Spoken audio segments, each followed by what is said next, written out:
একটা করিডোর দেওয়ার কথা যে গুজবটা উঠেছে, আমি দ্ব্যর্থহীনভাবে বলে দিচ্ছি, করিডোর নিয়ে আমাদের সঙ্গে কথা হয় নাই এবং কারোর সঙ্গে কথা হবে না।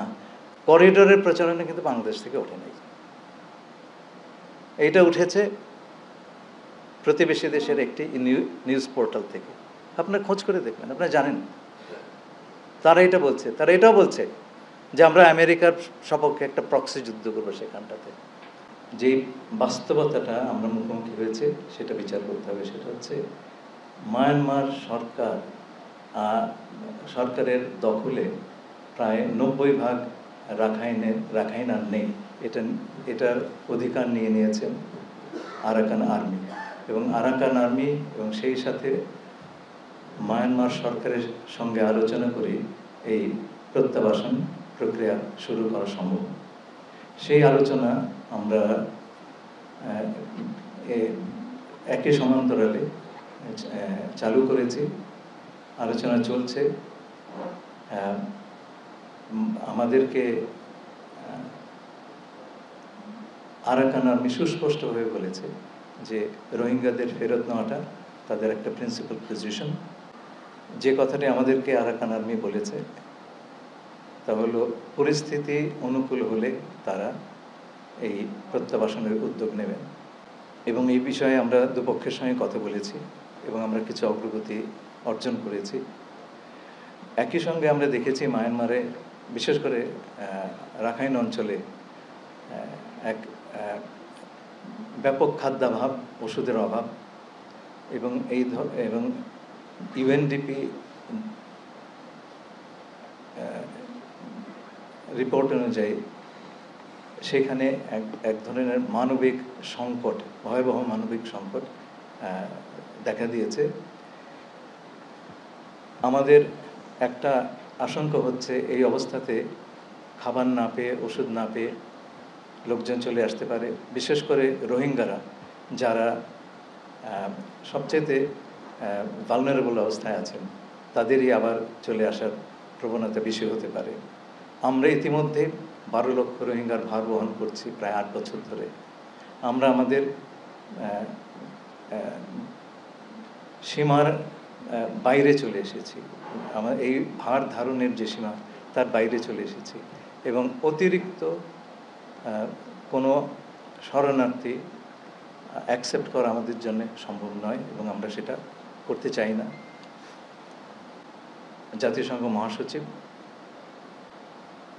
গত মার্চ মাসে বাংলাদেশে এসে আমাদেরকে বললেন যে আমরা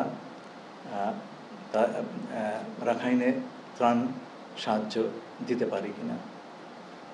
আমরা বিষয়টি বিবেচনা করছি, কিন্তু এতে বেশ কিছু আবশ্যকতা আছে। প্রথম কথা হচ্ছে যে যেগুলো জাতিসংঘের তরফ থেকে আরাকান আর্মিকে জানানো হয়েছে যে এই সাহায্য বা সহযোগিতা এটা প্রাপ্তির ব্যাপারে বা বিতরণের ব্যাপারে কোনো ধরনের প্রতিবন্ধকতা সৃষ্টি করা যাবে না। এটা নন ডিসক্রিমিনেটরি, তার মানে কাউকে এর থেকে বঞ্চিত করা যাবে না। There will be no weaponization of aid, এটা কোনো যুদ্ধের কাজে ব্যবহার করা যাবে না। আর আমাদের তরফ থেকে আমাদের শঙ্কা হচ্ছে এই যে আরাকানে যে নতুন যে অ্যাডমিনিস্ট্রেটিভ অ্যান্ড সিকিউরিটি অ্যারেঞ্জমেন্ট তৈরি হচ্ছে, আমরা তাতে রোহিঙ্গাদের অংশগ্রহণের চিহ্ন দেখছি না। আমরা আরাকান আর্মিকে সরাসরি বলে দিয়েছি যে এখন যে অবস্থা আছে, যে ছবিটা আমরা দেখছি আরাকান প্রশাসনের, সেটা হচ্ছে এথনিক ক্লিনজিং হয়ে গেলে যা হতো। আমরা কোনো ধরনের এথনিক ক্লিনজিং আমরা সহ্য করব না। তারা যদি এক্সক্লুসিভলি রাখাইনদের নিয়ে মানে রাজ্য পরিচালনা করতে চায়, তাহলে সেটা হবে একটা অ্যাপারথাইড রাষ্ট্র, সেটা আমরা মেনে নিতে পারি না। তাদেরকে এই কথাগুলো বলা হয়েছে, আমরা আশা করছি যে তারা এর সদুত্তর দেবে আমরা এই সমস্যার শান্তিপূর্ণ সমাধান করতে চাই। বাংলাদেশ মনে করে এই সমস্যার একমাত্র সমাধান হচ্ছে রোহিঙ্গাদের মায়ানমারে প্রত্যাবাসন করা। আমরা এই কাজটি করার সকল অপশনই আমাদের টেবিলে থাকবে। আমরা সর্বপ্রযত্নে এবং আমাদের সকল কূটনৈতিক এবং অন্যান্য সামর্থ্য দিয়ে এই সমস্যার সমাধান করার প্রচেষ্টা করব। মায়ানমারে জাতিসংঘের সাহায্য নিয়ে বাংলাদেশে একটা করিডোর দেওয়ার কথা যে গুজবটা উঠেছে, আমি দ্ব্যর্থহীনভাবে বলে দিচ্ছি, করিডোর নিয়ে আমাদের সঙ্গে কথা হয় নাই এবং কারোর সঙ্গে কথা হবে না। করিডোরের ব্যাপারটা বুঝতে হবে। করিডোর হচ্ছে একটা ইমার্জেন্সির সময় এক দুর্যোগপূর্ণ জায়গা থেকে মানুষকে সরিয়ে নেওয়ার ব্যবস্থা। আমরা এখানে কাউকে সরাচ্ছি না। আমরা যেটা করছি, যেহেতু আরাকানে কোন সাহায্য সহযোগিতা এইড এর উপকরণ অন্যান্য সাপ্লাই রুট দিয়ে দেওয়া সম্ভব হচ্ছে না, জাতিসংঘ আমাদেরকে বলল যে আপনারা এই সাহায্য, যেটা তারা তো সাহায্য দিয়েই যাচ্ছে আপনার রোহিঙ্গাদেরকে গত 7-8 বছর ধরে, সেটা আমাদের চোখের সামনে। তারা বললে এর কিছুটা দূরে বর্ডার, আপনারা এইটুকু জায়গাতে আমাদের সাহায্য করবেন যাতে আমরা ওপারে নিয়ে যেতে পারি। জাতিসংঘ তার বিভিন্ন সহযোগীদের মাধ্যমে রাখাইনের ভেতরে যে এই চ্যানেলটা তারা সেটা ব্যবহার করবে এবং সেইটা দিয়ে তারা এই মানবিক সাহায্য পৌঁছে দেবেন রাখাইনের জনগণের কাছে।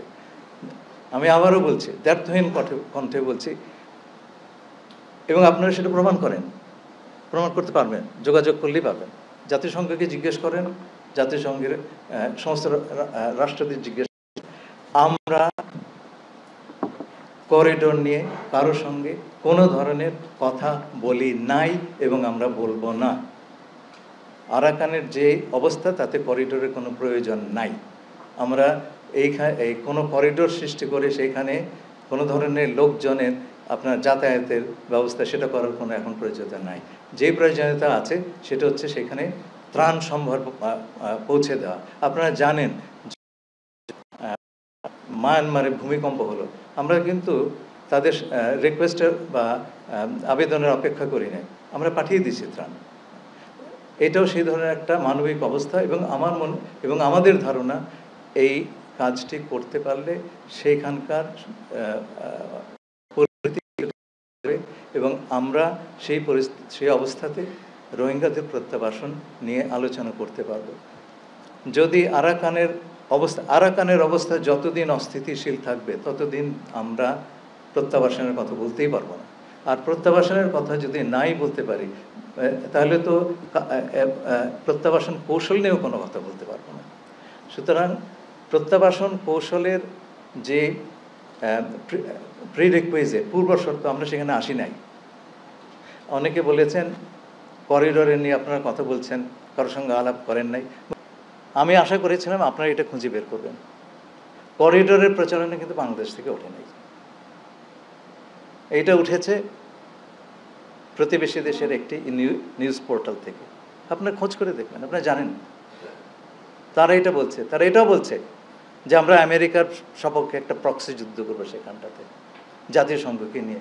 আরে ভাই, জাতিসংঘ কি যুদ্ধ করতে পারে নাকি নিরাপত্তা পরিষদের বাকি সমস্ত সদস্যদেরকে বাদ দিয়ে? এটা তো একটা সাধারণ প্রশ্ন। আপনি জাতিসংঘ, আমেরিকা সবাইকে টেনে আনলেন, আমরা একটা প্রক্সি যুদ্ধে যাচ্ছি, তার মধ্যে জড়াল আমি বিদেশি নাগরিক, আমেরিকান নাগরিক। এই প্রচারণাটা কোত্থেকে এসছে আপনারা হিসাব করে দেখেন। এটা কি বাংলা? এই আমি বলি, আজকে যদি একটা আমেরিকার পক্ষে প্রক্সি যুদ্ধ আরাকানে হয়, ক্ষতিগ্রস্ত হবে কে? এটা আমি আগেও বলেছি, প্রকাশ্যেই বলেছি, ক্ষতিগ্রস্ত হবে কে? তার কিছু বলছে? হ্যাঁ, আমি ইউনিভার্সিটি অফ প্রফেশনালসের একবার সরাসরি বলেছি, টেপও আছে সেটা। হ্যাঁ, তো ওখানে চায়নার সবচেয়ে বড় আপনার একটা অ্যাক্সেস টু ইন্ডিয়ান ওশান, তার তো এমনিতে অ্যাক্সেস নাই, আরাকানের ভেতর দিয়ে অ্যাক্সেস গেছে। ক্ষতি হবে তো তার, আমেরিকা সেখানে গেলে। সে কিছু বলছে? ক্ষতি হবে বার্মার, তার একটা অংশ কেটে নেওয়া হচ্ছে, সে কিছু বলছে? তো মায়ের চাইতে তো মাসির দরদ বেশি, আপনারা বোঝেন নাকি কোত্থেকে এসছে? প্লিজ অপপ্রচারের কোনো প্রচার করবেন না, যারা করেছেন করেছেন, এখন বন্ধ দেন রে ভাই, দেশের স্বার্থ বলে একটা কিছু আছে। আমি এগুলো বলতে চাইনি, আমি ভেবেছি যারা বুদ্ধিমান ব্যক্তি আছে তারা এটা নিয়ে দাঁড়িয়ে যাবেন। আমাকে সব কথা কেন বলতে হবে রে ভাই? সরকার সব কথা বলবে কেন? আমাদের তো এই কথাটা বলাটাও তো আমার জন্য সমীচীন নয়, কিন্তু আমাকে বলালেন।